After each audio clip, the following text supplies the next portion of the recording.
சங்கீர்த்தனம் ஆண்டாள் திருவடிகளே சரணம்.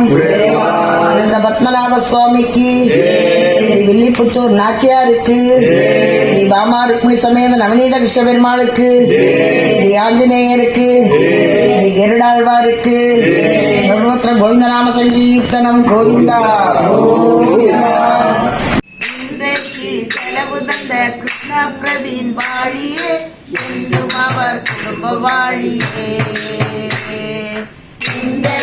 செலவு தந்த கிருஷ்ண பிரவீன் வாழியே, என்றும் அவர் குடும்ப வாழியே. என்றும் அவர் வாழியே, என்றும் அவர் வாழியே, என்றும் அவர் வாழி வாழியே. என்றும் அவர் வாழியே, என்றும் அவர் வாழியே, என்றும் அவர் வாழி வாழியே. ராம ஹரே ராம ராம ராம ஹரே ஹரே கிருஷ்ண கிருஷ்ண கிருஷ்ண ஹரே ஹரே ராம ராம ராம ஹரே ஹரே கிருஷ்ண கிருஷ்ண கிருஷ்ண ஹரே ஹரே ராம ராம ராம ஹரே ஹரே கிருஷ்ண கிருஷ்ண கிருஷ்ண ஹரே ராம ராம ராம ஹரே கிருஷ்ண ஹரே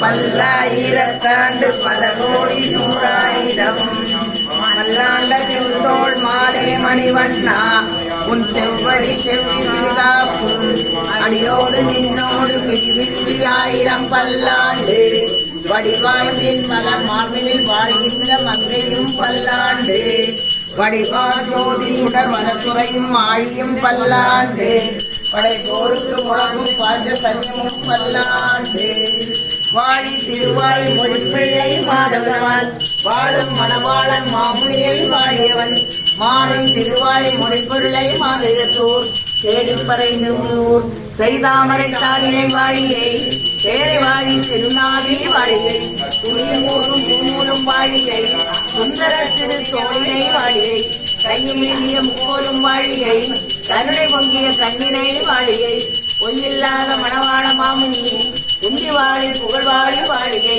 அடியார்கள் அரங்கநகர் வாழ கடகோபன் தன் தமிழ் நூல் வாழ்க கடல் சூழ்ந்த மண்ணுலகம் வாழ இந்த மணவாள மாமுனியை இன்னும் ஒரு நூற்றாண்டு இரும்.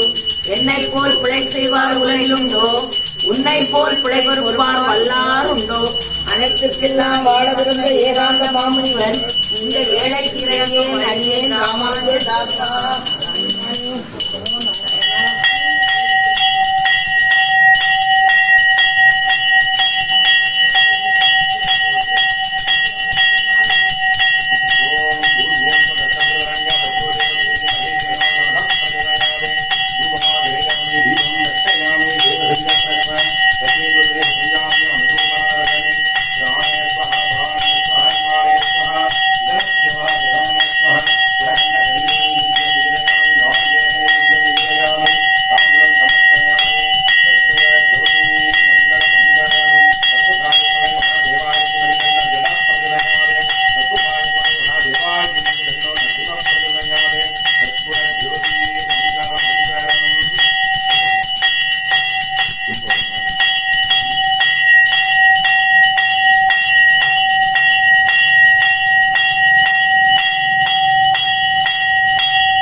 இன்றைய 14வது நாளில் ஆண்டாள் நாச்சியார் நமக்கு அருளி செய்திருக்கக்கூடிய பாசுரம் என்ன அப்படிங்கிறத முதல்ல பார்ப்போம். உங்கள் புழக்கடை தோட்டத்து வாவியுள் செங்கழி நீர்வாய் நெகிழ்ந்து ஆம்பல் வாய் கூம்பின கான் செங்கல் பொடிக்கூரை வெண்பல் தவத்தவர் தங்கள் திருக்கோயில் சங்கிடுவான் போகின்றார்.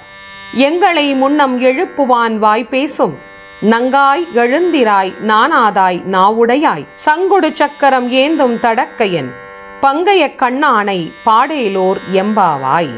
இன்றைய பாசுரத்துல ஆண்டாள் நாச்சியார் ஒரு அழகான இயற்கை வர்ணனையோடு ஆரம்பிக்கின்றார். உங்கள் புழக்கடை தோட்டத்து வாவியுள், உங்களுக்கு பின்னாடி இருக்கக்கூடிய அந்த நம்ம கொல்லைப்புறம்னு சொல்லுவோம், புழக்கடைன்னு சொல்லுவோம். ஆண்டாள் நாச்சியார் அதை நமக்கு சொல்ற. பின்னால் பாரு, அங்கே மலர்கள் மலர்ந்திருக்கக்கூடிய காட்சியை காணாது இப்படி நீ உறங்கிக் கொண்டிருக்கின்றாயே, இந்த உறக்கம் உனக்கு தேவையா? எழுந்து வா, எழுந்து இந்த காட்சிகளையெல்லாம் பாரு, எங்களோடு சேர்ந்து கொள். அதுக்கப்புறம் சொல்றாரு, நாம் போய் யாரை சரணடைய போகின்றோம் தெரியுமா? யாரை நோக்கி நாம் பயணப்பட்டு கொண்டிருக்கிறோம் என்று தெரியுமா? நமக்கு சரணாகதி கொடுக்க அங்கே ஒருவர் தயாராக இருக்கிறார். அவர் யார் என்று தெரியுமா? சங்கும் சக்கரத்தையும் தன்னுடைய கையிலே தாங்கி இருக்கக்கூடிய வீரத்தோள்களை உடைய நாராயணரை நாம் சரணடைய செல்கின்றோம் அப்படிங்கிறத இந்த பாடல்ல பதிவு செய்கின்றார். இந்த பாடலை பார்க்கிற போது ஏதோ நாராயணரை பற்றி நமக்கு சொல்லி இருக்கிறார் அப்படின்னு தோணும். ஆனா இதை கொஞ்சம் ஆழமா நீங்க சிந்தித்து பாருங்க. யாரை நாம் சரணடைய செல்கின்றோமோ அவர் எப்படி இருக்க வேண்டும்? துன்பம் என்று ஒருவர் வந்தால் அந்த துன்பத்தில் இருந்து அவரை காக்கின்ற தகுதி படைத்தவராக இருக்க வேண்டும், சரணாகதி தரக்கூடியவர். ஒரு உதாரணத்துக்கு நம்ம எடுத்துக்குவோம். ஒருத்தர் ரொம்ப ஏழ்மையா இருக்கிறார், ரொம்ப வறுமை. அவர் ஒருத்தர்கிட்ட போய், ஐயா நான் ரொம்ப வறுமையில் இருக்கிறேன், எனக்கு நீங்கள் உதவி செய்யுங்கள் அப்படின்னு கேட்க வேண்டும் என்று சொன்னால் அந்த கேட்கின்ற நபர் யாராக இருக்க வேண்டும்? செல்வந்தராக இருக்க வேண்டும் இல்லையா?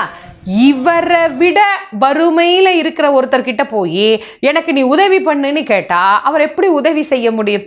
அவர் சொல்லுவாரு, ஏப்பா உன்னை விட கீழான நிலையில நான் இருக்கிறேன், என்கிட்ட நீ கேட்கிறியே, நான் உனக்கு எப்படி உதவி செய்ய முடியும் அப்படின்னு கேட்பாரா இல்லையா? இதான உலக நியதி. நாம் ஒருத்தர்கிட்ட போய் சரணடைகின்ற போது எதை வேண்டி செல்லுகிறோமோ அதை அவர் அதிகமாக வைத்திருந்தால் தானே அவர் நமக்கு அதை எடுத்து கொடுக்க முடியும். இதுதானே நியதி. இந்த உலக மக்கள் ஒவ்வொரு பிரச்சனைக்காகவும் இறைவனை சரணடைகிறார்கள். பொருள் வேணும்னு சிலர், அருள் வேணும்னு சிலர், ஆற்றல் வேண்டும் என்று சிலர், இந்த பிரச்சனையிலிருந்து என்னை வெளியே கொண்டு வா அப்படின்னு சிலர். இப்படி ஒவ்வொருவருக்கும் காரணங்கள் வேறாக இருந்தாலும் சரணடைவது இறைவன் கிட்ட. அப்ப இறைவன் எப்படி இருக்கணும்? அருள் நிறைந்தவராக, ஆற்றல் நிறைந்தவராக, வல்லமை நிறைந்தவராக இருக்கணும். அவர்கிட்ட அது இல்லாம இருந்தா நாம போய் அவரை சரணடைய முடியாது என்பதை இந்த உலக மக்களுக்கு மிக அழகாக இந்த பாடல்ல காட்டுற. நான் உன்னை யாரை நோக்கி வான்னு நான் கூப்பிடுறேன்? ஒண்ணுமே இல்லாத ஒருத்தரை வா, காலையிலே பாரு, அவரை கும்பிடு, அவரை போற்று, புகழு அப்படின்னு நான் சொல்றேன்? இல்லை. இந்த உலக மக்கள் எல்லோருக்கும் ஒரு துன்பம் என்று வந்தால் அந்த துன்பத்தை நீக்கி அவர்களை காக்கக்கூடிய ஒரு மிகப்பெரிய பலசாலி இடத்தில் தான் நான் உன்னை அழைத்து செல்கின்றேன். அவருடைய தோள் ஓங்கி உலகளந்த உத்தமன் பேர் பாடி நாங்கெல்லாம் பாவைக்கு சாத்தி நீர் ஆடினால் தீங்கின்றி நாடெல்லாம் திங்களும் மாறி பெய்து ஓங்கி சென்னலோடு பெயர்வர உங்களை போதில் பொறிவண்டு கண்டெடுத்த தேங்காதே முன்னிருந்து இந்த மலைப்படி வாங்க குடல் இறைக்கும் வள்ளல் பெருமசுகள் நீங்காத செல்வம் நிறைந்து. வலிமையை பற்றி இங்கே பேசுகிறார். சங்கும் சக்கரத்தையும் கையில் தாங்கி இருக்கக்கூடிய தோள் வலிமை உடையவன், ஆற்றல் நிறைந்த வீரன், மாபெரும் பலசாலி. அந்த நாராயணரைத்தான் நான் உன்னை வழிபடுவதற்காக அழைத்து கொண்டு போகின்றேன் தோழியே. உனக்கு ஒரு பிரச்சனை வருகிற போது, துன்பம் வருகிற போது அவர் உன்னை காத்து அருள் புரிவார் என்பதை நீ தெரிந்து கொள். ஆகவே என்னோடு நீ வா அப்படின்னு அந்த தோழியை அழைப்பதாக இந்த பாடல் இருக்கு. அப்ப நம்மளும் ஒரு விஷயம் தெரிஞ்சுக்கணும். நாமளும் எவ்வளவோ தேவைகளோடு தான் கடவுள் முன்னாடி போய் நிற்கிறோம். அப்படி நிற்கிற போது முழுமையாக அவரை நாம் சரணாகதி அடைந்து விட்டோமையானால் அவர் நிச்சயமாக நமக்கு அருள் புரிவார். அதனால தான் இறைவனை பற்றி பாடுகிற போது இறைவனுடைய பராக்கிரமங்களை எல்லாம் நமக்கு சொன்னதற்கு காரணம் இதுதான். அதை நாச்சியார் இந்த பாடல்ல மிக அழகாக நமக்கு விளக்கி இருக்கின்றார்.